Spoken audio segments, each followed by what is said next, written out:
السلام علیکم دوستو، آج جو میں آپ کے لیے ویڈیو لے آیا ہوں وہ بھی دلچسپ ہے، اور یہ ایک ایسی گائے کے متعلق ہے جو دنیا کی سب سے قیمتی گائے اور بڑے مہنگے داموں فروخت ہوئی۔ اسے کن لوگوں نے خریدا، یہ کیوں اتنی مہنگی گائے تھی، اس گائے میں ایسی کیا خاصیت تھی؟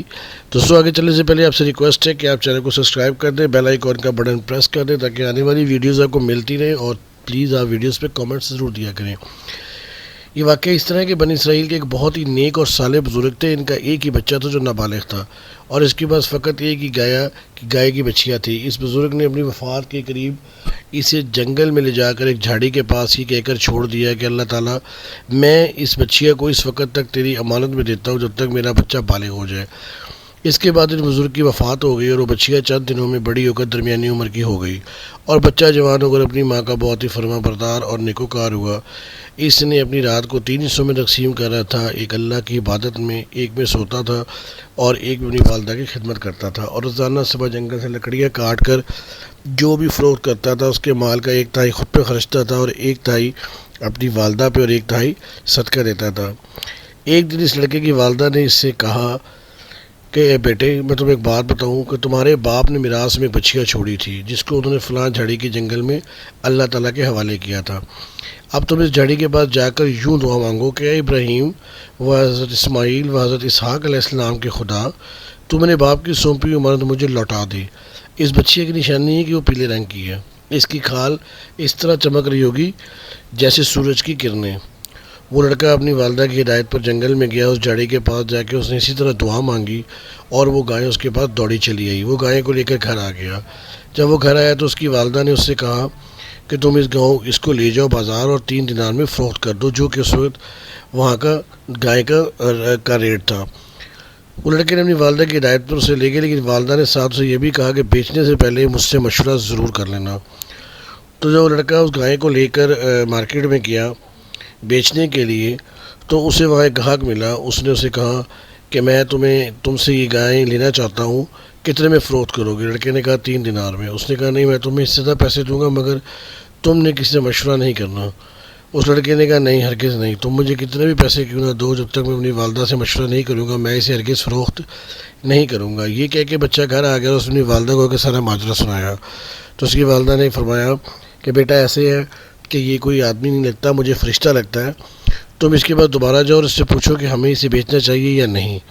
جب وہ دوبارہ اس کے پاس آیا اور اس سے پوچھا تو اس نے کہا کہ تم اس گائے کو بھی فروخت مت کرو، آئندہ آنے والے وقت میں موسیٰ علیہ السلام کے لوگ خریدیں گے، تم سے اس گائے کے اور چمڑا بھر کر سونا بھی طلب کرو گے تو وہ اس تمہیں ادا کریں گے۔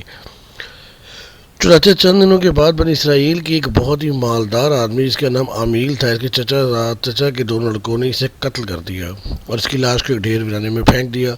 صبح ہوتے ہی تلاش شروع ہو گئی قاتل کی، مگر جب قاتل نہ مل سکا، کوئی سراغ نہ ملا، تو لوگ حضرت موسیٰ علیہ السلام کی خدمت میں حاضر ہوئے اور قاتل کا پتہ پوچھا تو آپ نے فرمایا تم لوگ ایک گائے ذبح کرو، اس کی زبان یا ہڈی کی دم کا گوشت اس لڑکے کو، اس مردہ کو مارو تو یہ خود ہی زندہ ہو کے اپنے قاتل کا نام بتا دے گا۔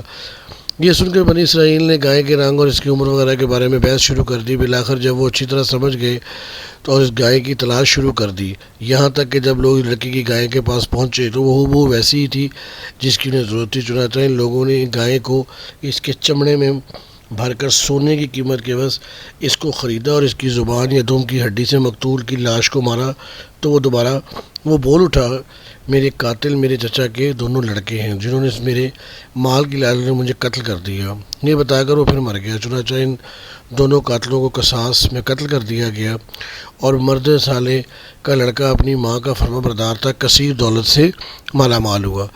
اس پورے مضمون کو قرآن مجید کی مقدس آیات میں اس طرح بیان فرمایا گیا ہے، ترجمہ کنز القرآن میں، اور جب موسیٰ نے اپنی قوم سے فرمایا خدا تمہیں حکم دیتا ہے کہ ایک گائے ذبح کرو، بولے آپ ہمیں مسخرہ بناتے ہیں؟ فرمایا خدا کی پناہ کہ میں جہلوں سے ہوں۔ بولے اپنے رب سے دعا کیجیے، وہ ہمیں بتا دے گا کیسی؟ کہا وہ فرماتا ہے کہ وہ ایک گائے نہ بوڑھی ہو نہ اوسر بلکہ ان دونوں کے بیچ میں ہو، تو جس کا تمہیں حکم دیتا ہے۔ بولے اپنے رب سے دعا کیجیے، بتائے اس کا رنگ کیا ہو؟ تو فرماتا ہے وہ پیلی ہو جس کو دیکھنے سے دوسروں کو خوشی محسوس ہوتی ہو۔ بولے اپنے رب سے دعا کیجیے ہمارے لیے صاف صاف بیان کر دے کیسی ہو۔ بے شک گایوں میں ہم کو شبہ پڑ گیا ہے، اللہ چاہے تو ہمیں سیدھی راہ دکھائے۔ کہا وہ فرماتا ہے کہ ایک ایسی گائے ہو جس سے خدمت نہ لی گئی ہو زمین میں، مطلب زمین جوتے اور نہ کھیتی کا پانی، بے عیب ہو جس میں کوئی داغ نہ ہو۔ بولے اب آپ ٹھیک بات لائیں، تو اسے ذبح کیا گیا اور ذبح کرتے معلوم نہ ہوتے تھے، اور جب تم نے ایک کا خون کیا تو ایک دوسرے پر اس کی تہمت ڈالنے لگے، اور اللہ کو ظاہر کرنا تھا جو تم چھپاتے تھے۔ تو ہم نے فرمایا اس مقتول کو اس گائے کا ایک ٹکڑا مارو، اللہ یوں ہی مردے جلائے گا اور تمہیں اپنی نشانیاں دکھاتا رہے گا کہ کہیں تمہیں عقل ہو۔ تو اس واقعے سے دوستوں میں بہت ہی زبردست عبرت اور سبق ملتے ہیں کہ اللہ تعالیٰ کے جو نیک لوگ ہوتے ہیں ان کے چھوڑے ہوئے ورثے میں بھی بہت ہی برکت ہوتی ہے، اور اس سے لوگوں کو بہت فائدہ ہوتا ہے، اور جو لوگ صالح ہوتے ہیں، بادب ہوتے ہیں اور فرما بردار ہوتے ہیں اللہ تعالیٰ ان کو اللہ تعالیٰ ان کے لیے بہت بہتر معاملہ فرماتا ہے، اور ماں باپ کی فرما برداری اور خدمت گزاری کا بھی اس سے ایک بہترین سبق ملتا ہے کہ جو لوگ اپنے ماں باپ کے فرما بردار ہوتے ہیں اللہ تعالیٰ ان کے لیے بہت آسانیاں پیدا کرتا ہے۔ تو دوستو پھر ملیں گے اگلی ویڈیو کے ساتھ۔